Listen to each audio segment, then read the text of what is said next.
আমি দেবী লক্ষ্মী, এই তো আসছি আর কয়দিন পরে।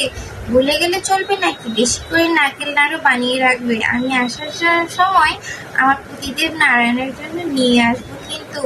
আর এই যে শোনো, মেয়েদেরকে একদম ইফটিজিং করবে না। আমার বাবা তোমাকে আসতেই দিতে চায়নি মরতে। মাই বলে বলে তারপর ওকে ম্যানেজ করে তারপর মরতে আসলাম। মেয়েদের যা অবস্থা, যা হেনস্থা করো তোমরা ছেলেরা, এগুলো করা একদম চলবে না। আমি কিন্তু সব দেখতে পাই। একদম ভস্ম করে দেব, একদম জ্বলে পুড়ে ছাই হয়ে যাবে। ধন সম্পত্তি সব লাটে উঠে যাবে বলে দিলাম। মেয়েদেরকে সম্মান করতে শিখো, মেয়েদেরকে মর্যাদা দাও, তাহলেই লক্ষ্মী তোমাদের ঘরে আসবে। ধন সম্পত্তিতে ভরে উঠবে তোমার ঘর। বুঝতে পেরেছো?